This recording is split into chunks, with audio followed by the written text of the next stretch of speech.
Uttaranchal University, Dehradun, NAC A+ accredited university.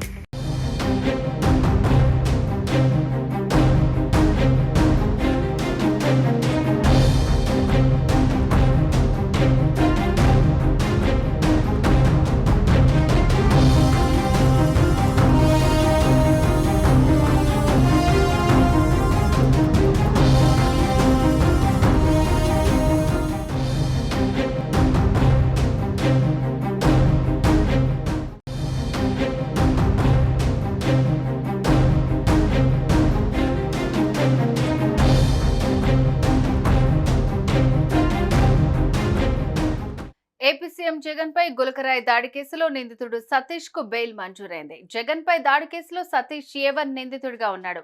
విజయవాడలోని 8వ అదనపు జిల్లా న్యాయస్థానంలో నిందితుడు సతీష్ దాఖలు చేసిన బెయిల్ పిటిషన్ పై వాదనలు పూర్తి కావడంతో తీర్పు వెలువరించారు. ప్రతి శని ఆదివారాలు పోలీస్ స్టేషన్లో సంతకం చేయాలని ఆదేశించింది. ప్రస్తుతం సతీష్ నెల్లూరు జైల్లో రిమాండ్ ఖైదీగా ఉన్నారు.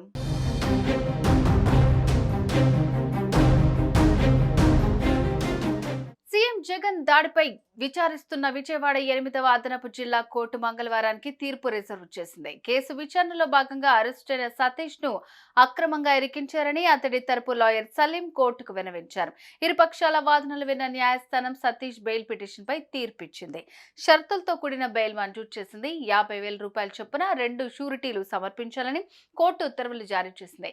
సతీష్ ప్రతి శనివారం ఆదివారం స్థానిక పోలీస్ స్టేషన్ కు హాజరై సంతకం చేయాలని కోర్టు షరతులు విధించింది. ప్రస్తుతం నెల్లూరు జైల్లో నిందితుడు సతీష్ రిమాండ్ ఖైదీగా ఉన్నాడు.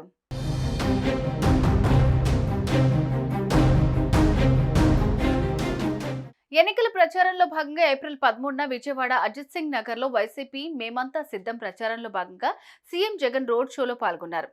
గంగారం గుడి సెంటర్ వద్దకు చేరుకున్నాక ఓవైపు నుంచి రాయి వచ్చి జగన్ కు తగిలింది. అనంతరం పక్కనే ఉన్న వెల్లంపల్లి శ్రీనివాస్ కు రాయి తాకింది.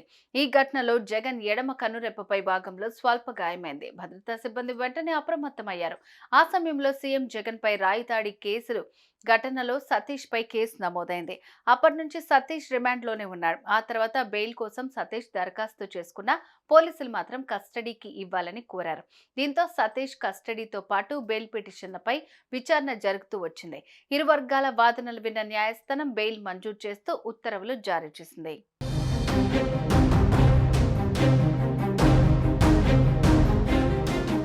సుమన్ టీవీలో మీ పర్సనల్ అండ్ బిజినెస్ ప్రమోషన్స్ కోసం కింది నెంబర్కి కాంటాక్ట్ చేయండి.